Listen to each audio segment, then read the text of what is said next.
Hello guys नमस्ते सबैजना विश्वास गर्छु सबैजना आरामै हुनुहुन्छ होला आज म बनाउन गइरहेको छु 1 पाउन्डको चकलेट केक सबभन्दा पहिला म 1 पाउन्डको यो स्पोन्जलाई म यसरी कट गर्छु र त्यसपछि त्यसको टुक्राहरूलाई चाहिँ म त्यसरी राखेछु यसमा हाल्छु म सिरम वाटरलाई चाहिँ मैले यसरी राखिसकेपछि सुरुमा यसरी हाल्छु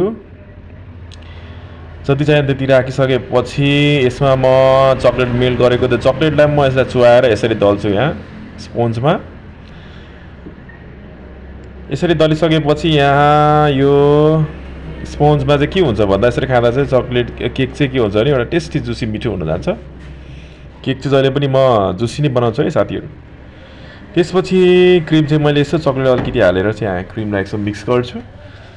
र मिक्स गर्छु त्यसलाई मजाले त्यसलाई मिक्स गरिसकेपछि चाहिँ हो यसरी चाहिँ मैले बिस्तारै राख्छु क्रिमलाई चाहिँ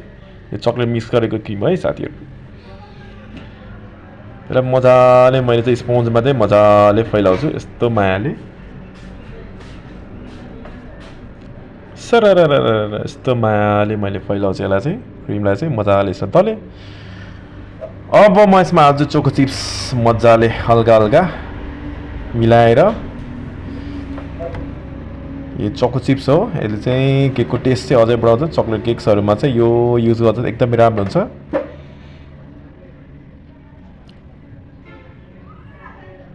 अब यसलाई म मिलाउँछु अब त्यसलाई स्पोन्जहरूलाई चाहिँ मैले मिलाएर राख्छु राखिसकेपछि फेरि त्यसमा सिरम वाटर मजाले हाल्छु यसलाई जुसी बनाउँछु म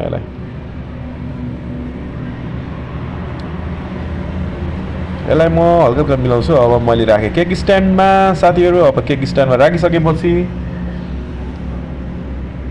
अब यसलाई अब बनाउन स्टार्ट अब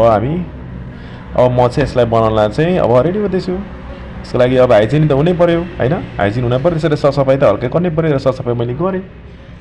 अब मैले क्रिम हालेँ माथिपट्टि अब मैले चाहिँ बल्ल यसको फिनिसिङ स्टार्ट गर्दैछु अब क्रिमलाई चाहिँ मजाले मैले त्यसलाई राखेर त्यसरी यसरी सर मैले घुमाउँदै गएँ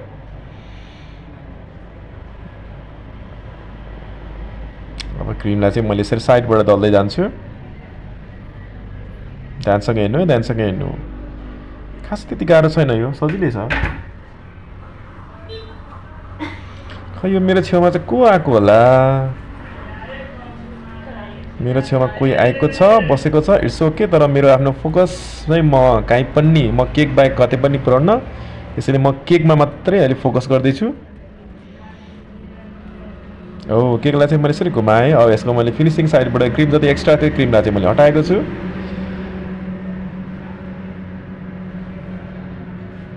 अब यसलाई चाहिँ मैले स्क्रैपर हुन्छ यो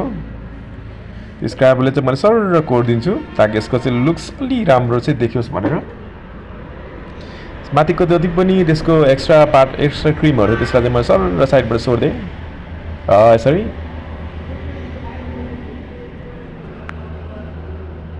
जस केक बनाउनु चाहिँ मजा छ यसको अलग्गै मजा आउँछ त्यसपछि मैले फेरि स्क्रैपरले कोरिदिएको छु अनि फेरि मैले स्केलले चाहिँ साइडबाट एक्स्ट्रा क्रिमलाई हटाइदिएँ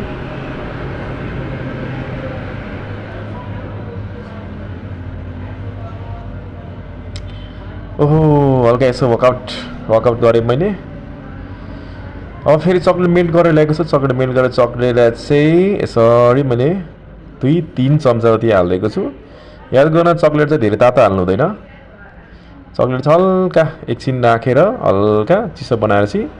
बल्ल राख्दा चाहिँ चकलेट राम्रो आउँछ तर यो मेरो यो मेल्ट गरेको चकलेट चाहिँ के छ भने चाहिँ यो चाहिँ अलिक चिसो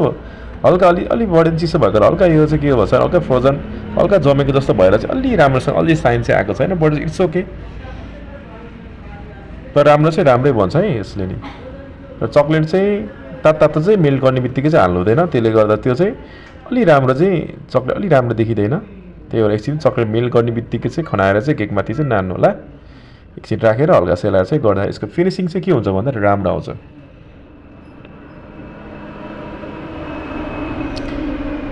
घुम्यो केक सर अब यसलाई म केक बेसमा राख्छु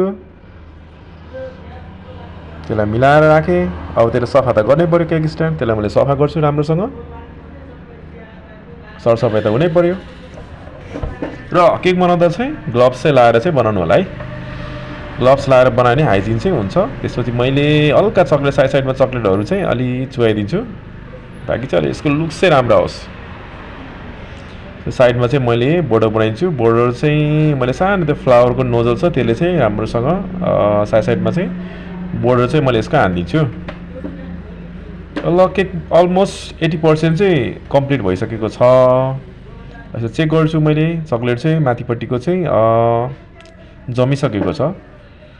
अब क्रिम हल्का क्रिम चाहिँ मैले निकालेर फिट्छु।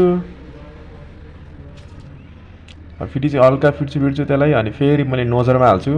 तर सरी है साथीहरू, यसमा चाहिँ मैले नोजल चाहिँ मैले अहिले देखाएको छैन कस्तो भनेर। तर पछि चाहिँ म यसपछिको भिडियोमा चाहिँ म नोजल नै देखाउँदै तपाईँहरूलाई चाहिँ केक बनाएको चाहिँ म देखाउँछु। त्यसपछि नोजललाई चाहिँ मैले यसरी चलाउँछु। सिम्पल छ, नर्मल छ, त्यति गाह्रो छैन यो केकको खासै यो डिजाइन। सब नोजलको काम हो यो। नोजलले चाहिँ मैले यसरी हल्का फिनिसिङ यसको बनाइदिन्छु। र अलमोस्ट अब सिद्धिसकेको छ 90%। अब गार्निस हालौँ भनेको कुन चाहिँ गार्निस हाल्ने, सिक्रेट हालौँ कि अब के कुन चाहिँ गार्निस हाल्ने, अब यसमा कन्फ्युजन छ। त मैले यसमा चाहिँ यो गार्निस चाहिँ मैले यो टाइपको गार्निस चाहिँ मैले चुज गरेको छु। यसमा चाहिँ मैले यसरी राखेँ। यसपछि नेक्स्टमा के गर्ने त, अब मैले हाल्छु यसमा स्प्रिङ्कल। यसमा चाहिँ स्प्रिङ्कल बल चाहिँ मैले सर राखिदिन्छु। यसले गर्दा केक चाहिँ अलि यसको लुक्स चाहिँ अलि राम्रो देखिन्छ। सो ल केक चाहिँ रेडी भइसकेको छ। 1 पाउन्ड केक तपाईँ हेर्न सक्नुहुन्छ। 1 पाउन्डको चक्लेट केक रेडी छ।